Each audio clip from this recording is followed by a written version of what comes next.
এই অভাগিনী সন্ধ্যাবেলায় পোলার বাড়ি থেকে তোরে দেখতে আইব। এই লাল শাড়ি খান পইরা নেই।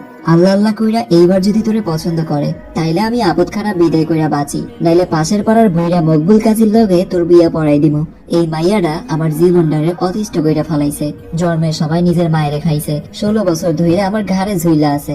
মাঝে মাঝে ইচ্ছা লয় বিষ খাওয়ায় মাইরে ফালাই। এসব কথা শুনে রাগে গজগজ করতে করতে হামিদা বেগম দ্রুত পায়ে দরজা ঠেলে রুম থেকে বের হয়ে গেলেন। কুহেলি তার সব কথা শুনে শুধু মুচকি হাসলো। শাড়িটা আলতো করে হাতে তুলে এপাশ ওপাশ উল্টে দেখছে। আকাশি রংটা কোহলির ভীষণ পছন্দ। শাড়িটার দিকে তাকাতেই ওর চোখে মুখে প্রফুল্ল একখানা হাসি ফুটে উঠল। শাড়িটা গায়ে জড়িয়ে আয়নার সামনে দাঁড়িয়ে নিজেকে দেখলো। পরলে ঠিক কেমন লাগবে, কেমন করে ওকে মানাবে। কুহেলের পাশেই 10 বছরের ছোট্ট আরিফা মন খারাপ করে বসে আছে।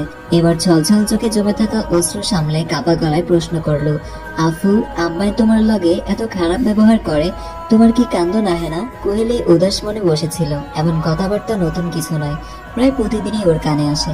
কুহেলি দুঃখিত হৃদয় নিয়ে শান্ত স্বরে বলল, মায়েরা এমনই হয় আরু, মেয়েদের একটু কড়া শাসনে রাখেন, এতে খারাপ লাগার কি আছে?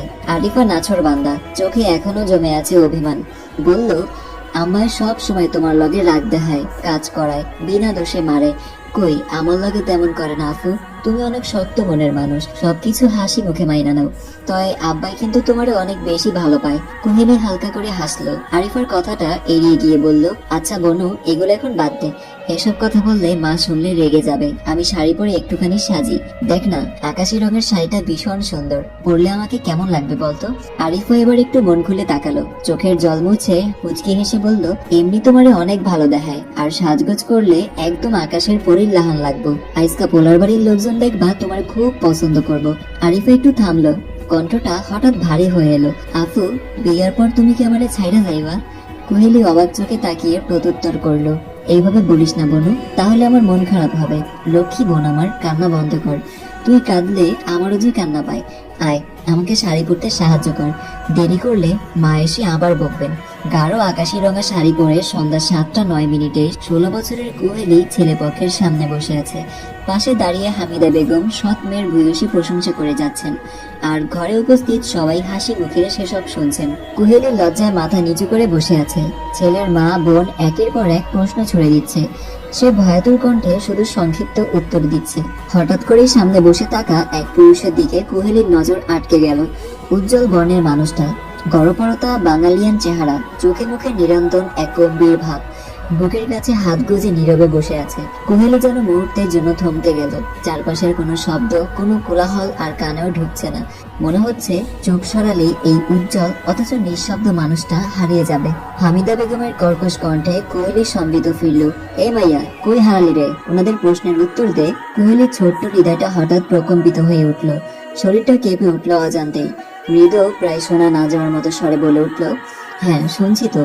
এক ভদ্রমহিলা কুহেলির দিকে গম্ভীর দৃষ্টিতে তাকিয়ে খুঁটিয়ে খুঁটিয়ে পর্যবেক্ষণ করে প্রশ্ন ছুড়লেন, মা, তুমি কি রান্না করতে জানো? কুহেলি একটু থেমে মাথা নিচু রেখেই উত্তর দিল, জি, আমি মোটামুটি জানি। কায়রা খানম একটু হেসে পুনরায় জিজ্ঞেস করলেন, বিয়ের পর তোমাকে রান্না করতে হবে, পারবে তো? কুহেলি এক মুহূর্ত চিন্তা করে নিল, তারপর ধীর কিন্তু স্থির কণ্ঠে জবাব দিল, আমি খুব পারবো। ছেলের বাড়ির লোকজন কোহলিকে বেশ পছন্দ করেছেন। তারা জানিয়েছেন 1 সপ্তাহের মধ্যে বিয়ের কাজ সম্পন্ন করতে চায়। হঠাৎ মেয়ের বিয়ে, এই ভাবনায় আনিস উদ্দিন কিছুটা চিন্তায় পড়ে গেলেন। হট করেই সব আয়োজন করা মানে বড়সড় ঝামেলার ব্যাপার। তিনি ছেলের মামাকে জানালেন, এত দ্রুত সবকিছু করা সম্ভব নয়, গুছিয়ে নিতে আরো কিছু সময় দরকার। কায়রা খানম শান্ত অথচ দৃঢ় কণ্ঠে বললেন, ভাই সাহেব, আমাদের হাতে অত বেশি সময় নেই।